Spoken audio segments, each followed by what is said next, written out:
Hi, and welcome to Table Talk. I am your host, Ryan Shy, and today we have the honor of having the director of Kids First, Deborah Thorne. Hi, Deborah. Hi. How Thank are you you? for having. Oh, I'm fine, thanks. Thanks for having me. It's a pleasure having you. So, what is Kids First? Kids First is a comprehensive conflict resolution and training service.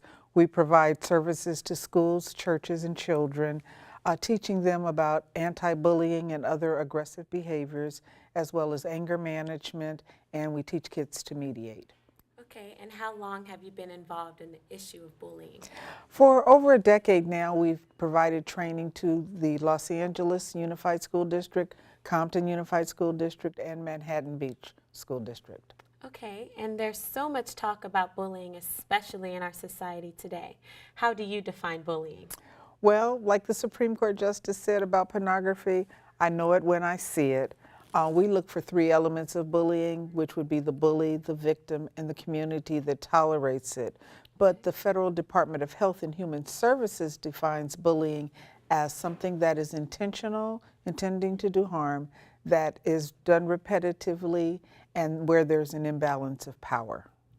Now, would you say that there's more bullying now than there was in the past? I wouldn't necessarily say necessarily more. I think that we're now keeping statistics, and so we know more about bullying.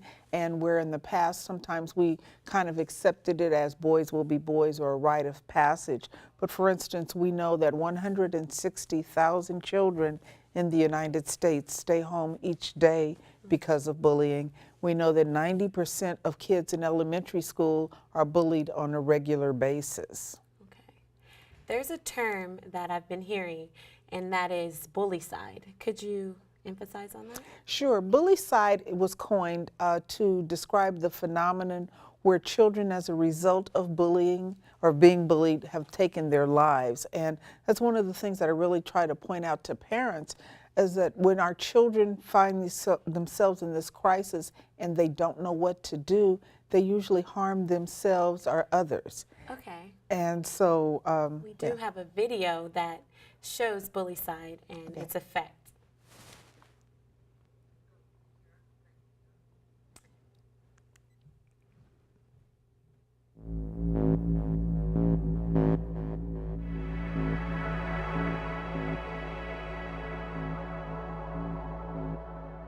I was cooking dinner when my son, Carl Joseph Walker Hoover, went to his room where I imagined he'd be doing his homework or playing his video games. Instead, I found him hanging by an extension cord tied around his neck. He was 11 years old. I wanted people to know my son was not alive because of what happened to him in his environment in school. Some people believe that this is simply a rite of passage, and that's wrong. It's a national health crisis, and our children are being affected each and every day.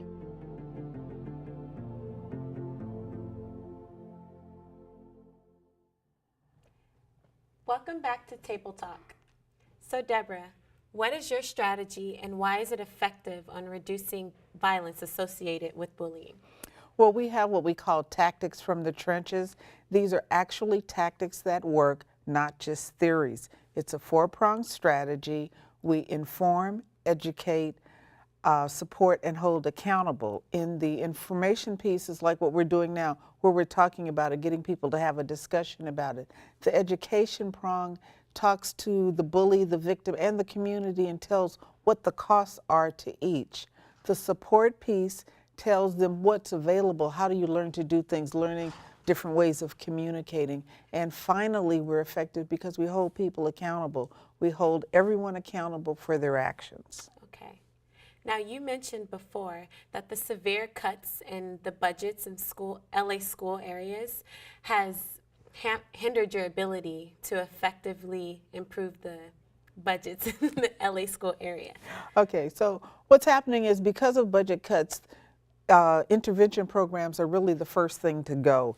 And unfortunately, our children need it more than ever when they don't have as much teacher support and other kinds of support.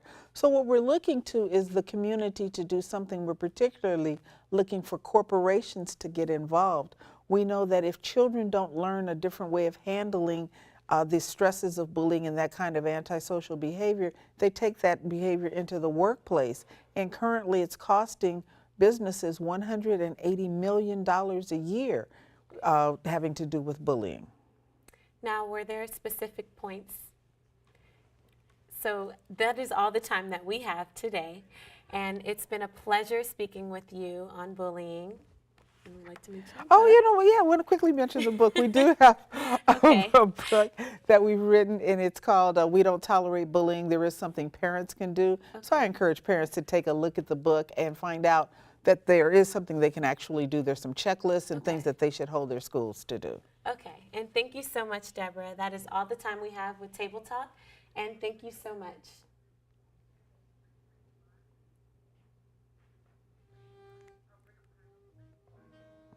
It was amazing speaking.